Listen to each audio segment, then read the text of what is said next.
There is a lot of unresolved issues people carry in their lives. And a lot of people don't know they carry them. And it causes them a lot of stress. And it makes them not get what they want. And this is the area that I would really like to support people with. People don't actually need me, because I cannot do anything for anybody. But I help people to cross a gap that have fascinated me all my life. Most of us have an intention to be happy, to have a good relationship, to have a good family, to have money. But very few of us achieve that. Why is that? Because we're doing something that's stopping us getting what we want. But we don't know what we are doing. I am very realistic about my work. And it is very easy to read about it. It's very easy to explain it. It's very difficult sometimes for people to let go of something they're hanging on to it forever. And this is a mystery that I really don't understand. Why some people will not let go. Can you give us an example? The most common one is our relationship with our parents. Okay. And this is what probably 99% of my work around this area. Many of us, I really, honestly, I have not met many people who survived their childhood without any damage. Very few, really. Even if the parents are well-intended? The parents already damaged themselves. Okay. And if the parents have problems, the children automatically will have problems. And people don't realize that the parents didn't do anything to them. The parents did to them what happened to them. And very few people that realized that their parents did not love them. The parents could not love them. Can you see the difference? Parents, the people who think that they are not loved, they don't realize that the parents could not love them. It's not that they did not love them. It was not on purpose. Not at all. It just happened. Nobody has a child to hurt. Nobody. It's against our evolution. But the parents who are not loved, or not connected, who are not being taken care of, it's very difficult for them to take care of their children. So if nobody connects with you, it's difficult for you to connect with anybody. If nobody loves you, it'll be very difficult for you to love anybody. If nobody take care of me, it's very difficult for me to take care of myself. And if I cannot take care of myself, I cannot take care of my children. It's exactly the same. If people just understand this, they will find peace with their parents.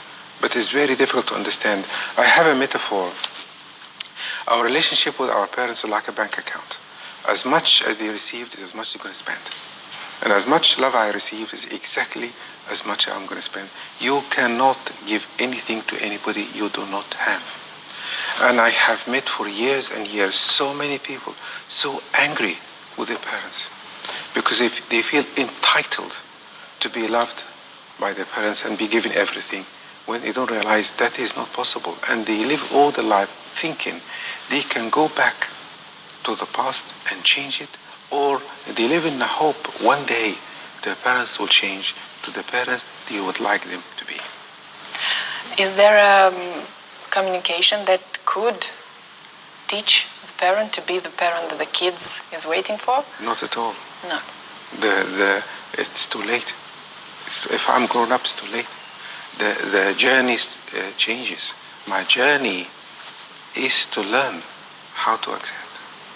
Because if I have suffered injustice with my parents, if I don't accept it, I will be a freedom fighter the rest of my life. I will look for injustice everywhere, and the injustice will attract me, and I will have an arena to fight for a cause the rest of my life. And we do this in relationships, in work, in politics, in wars. And I have a strange realization. The people who fight in a war, they fight in their parents. They don't fight anybody else. Because how come a certain religion has people who are angry and people who are not angry? How come certain situation makes some people angry and other people not angry? We are choosing how to respond to every situation based on our unfinished business from the past. And our parents are a very big part of this. unfortunately. Because you mentioned wars and because this is the reality nowadays. Yes. And we hear between countries all kinds of tense moments and Yes. wars and fighting. Is there someone, do you think, is there someone who takes advantage of this past, the parents that these people has? You see, something very important that people need, we need to learn about. Our personality structure is not formed until 5 or 6 years old. We learn relationships, we learn emotions, we learn connection before we learn how to think. So if early in my life,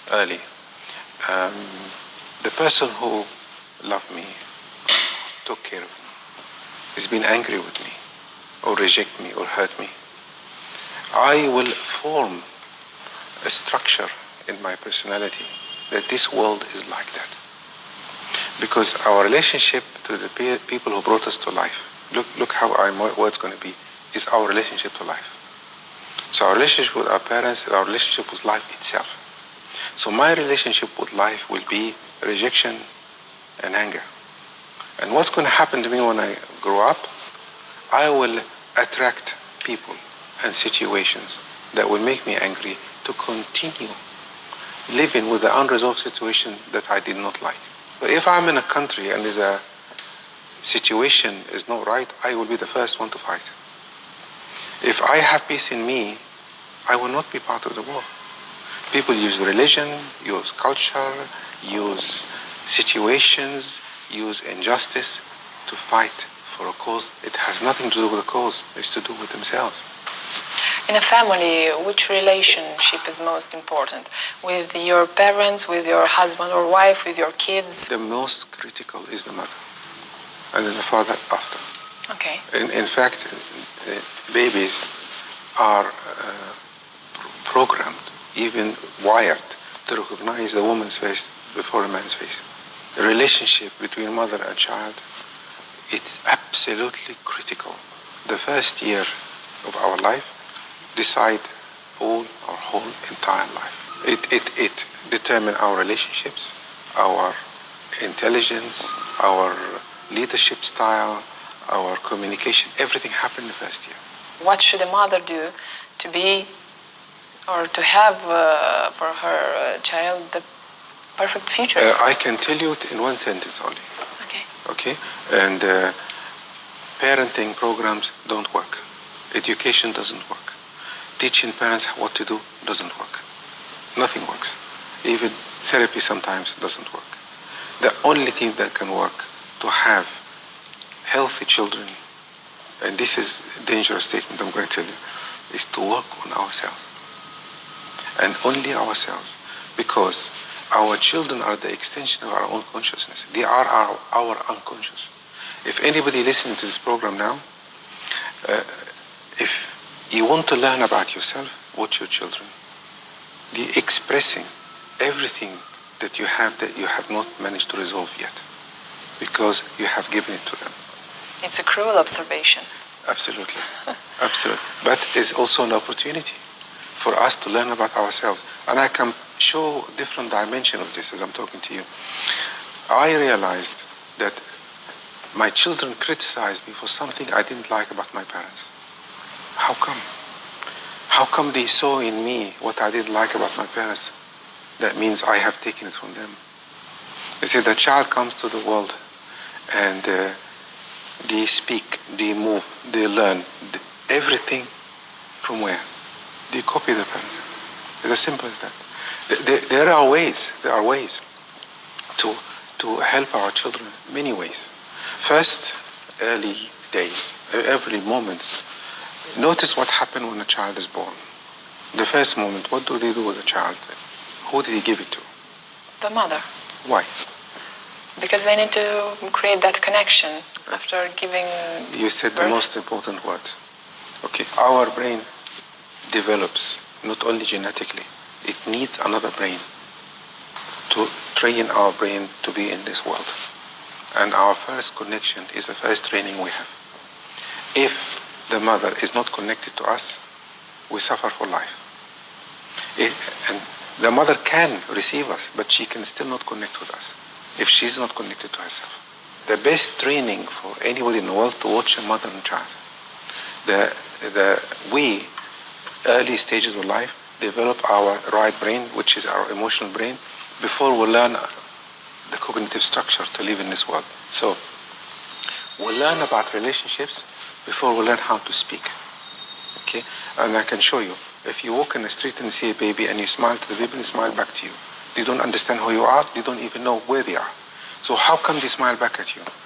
Emotionally, they develop, but not intellectually. See? So we learn what relationship is before we understand anything else. When we're happy, we react. So when we are in danger and react, we need somebody to come to us and tell us everything's okay. When we're happy, we also need someone to come to us and tell us it's okay also. And this is what we call in psychology regulation. So we need to be regulated by someone to teach us how to manage the world. You see? And the constant regulation by the parents teach the child to cope with life. And if the parent is not regulated in themselves, they cannot regulate the child. The constant repetition of regulation, yes, develop structure in the child to cope with life. And that structure is staying with everybody until today. So everyone has a structure, has a protection, how to cope with life based on the amount of regulation they receive from their parents. See? Okay. If I am vulnerable in the relationship, something goes wrong, and I learned that nobody is there for me, I will not speak. Or I will run away from the relationship. I understand. Or I can be angry. Yes? And my partner will do the same. So there's two words I'd like to make it clear to you. We must learn to show our emotions to our partner. We must learn to be vulnerable. And I will say to people, don't be afraid to be afraid, because the source of the human problems, we are afraid to be afraid. So if I'm in a relationship, I must allow my partner to take care of me, and I must allow myself to take care of my partner. So you remember I talked about this regulation? Yes. With parent and child? We do it with our partner also. If I do this with my partner, when my partner is in trouble, I'm there for them. And when I'm in trouble, I show them I'd like them to be there for me. We become the example of regulation to our children. And we become to feel safe, and they feel safe automatically. But at the moment, the parents are focused on the children much more than to each other. And the most amount of divorce happen in the first 2 years because one of the parents, especially the mothers, focus on a child and forget the relationship. Okay. It's absolutely... The husband is on second place. Second place. Yeah. And it's absolutely fatal mistake. And I tell you why. We must honor the first person who come to our life, not the second person. Everybody has a place. The partner came first and a child after. And if I make one of my children as my partner, the relationship is over. And the responsibility on the child is much higher. Yes. Because really, how can a parent allow one of the children to take responsibility for them? And the pattern I have seen in the seminars, when the parents cannot or do not take responsibility of the life, the children take it for them. They take it when they're small. In life, when we are in trouble, we do one of two things. We regulate ourselves unconsciously or consciously. Most people regulate themselves unconsciously. Unconsciously mean I make myself busy, I work too hard, I have a hobby, I go on the computer for hours. I am numbing myself up. I play sort of hide and seek with my problems. Yes, yeah, I do all sorts of things because I don't want to feel the pain of separation. So could this entire problem disappear or not even appear if we find the right partner? There is no right partner. Everybody is the right partner. Okay. The relationship is not with the other person. It's with ourselves. Mm-hmm. If I have unfinished business, I'll see it in every partner. The parent's tool, the parenting tool is their consciousness. The leader's tool is their consciousness. The successful businessman or businesswoman is her consciousness. Because what we say in our conversation when we talk to each other is very little. The content is very little, but the quality is very high. There's two different things. When we interact with anybody, we interact in two ways, content and quality. The content is probably 5% or 1%. The quality is 95%. And the quality of our connection is our consciousness. So the parents don't need to learn anything. They need to be something for the child to be that. The home of the family is made up of like an atmosphere. They call it an energy field. They call it a psychic field. There are many names to it. The atmosphere of the home is made up of the consciousness and the unconsciousness of the parents. The beliefs, their idea is in the atmosphere. Like in this library, it has an atmosphere of knowledge. You walk here, you can be a little bit more intelligent, I think. So the child who comes into this atmosphere, yes, has no power to change the atmosphere. See? And that atmosphere becomes the child's world. It's like an imprint. Yes. So if you walk in a house now and energy is not very good, you can say something wrong and I want to leave. The child doesn't have that choice. The child go into the atmosphere and that becomes where they learn everything about life. They don't have the capability to question it or change it. And this is made up of the parents' consciousness. So I would say to anybody watching this program, the best healing and work you can offer your children is your own consciousness. You see, I worked as a family therapist for years in the NHS, in the National Service in England. And I had this situation that come up a lot. Parents come to me and tell me, my child is late every day for school and he doesn't want to go early. What can I do? We tried this. And then I look at the parent and I say, I found out the parents, they come in late for the sessions themselves. And I tell one of the parents, are you always on time? No. So how did the child learn that? From you.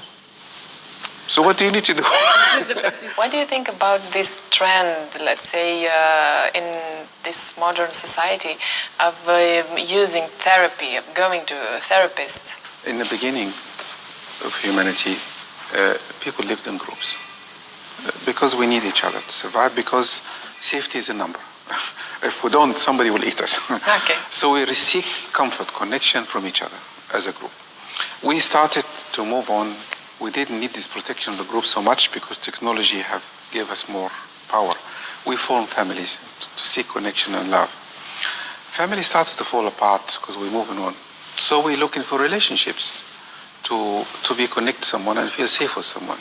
Now relationships are falling apart. What is next? Therapy is next. Yeah.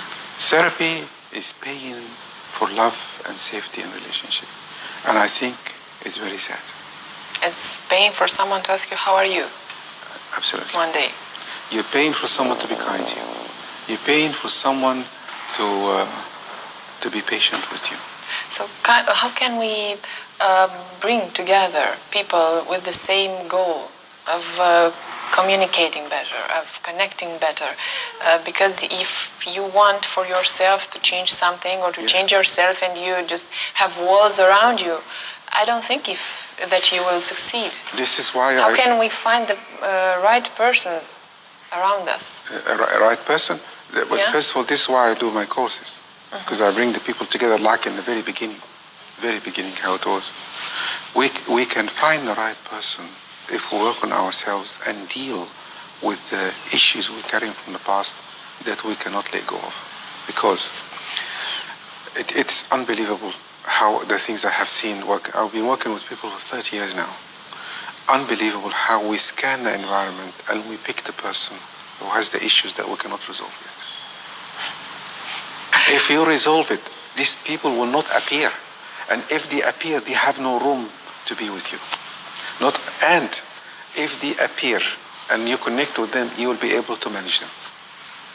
Okay. Is there a way to success? People don't have patience nowadays. This is part of the problem. Our beliefs get stronger every day. Did you know that? Because they're reinforced. because this is what we believe is true and we approve it as true. Now, how can I expect to change something after it's been reinforced for 30 or 40 years? Impossible. Everything is becoming fast nowadays. And now we have a lot of information. The more we learn, the less we feel, and the answer is in our feelings, not in our thinking. Because everything happened to us to come in the feeling level. It's in our unconscious mind, in the right brain. And our right brain is connected to every move we make, every action we take. So what's the most important, the heart or the brain? They are both very important. But it's like I prefer to use the left and right side of the brain. Okay. The right side has all our emotions and feeling. The right is the practical side. Emotions don't know they exist. The left side of the brain, it knows that we're here. So our emotion doesn't know it exists, so it keeps running and running and running all the time. And it's activated by life situation, react to situations.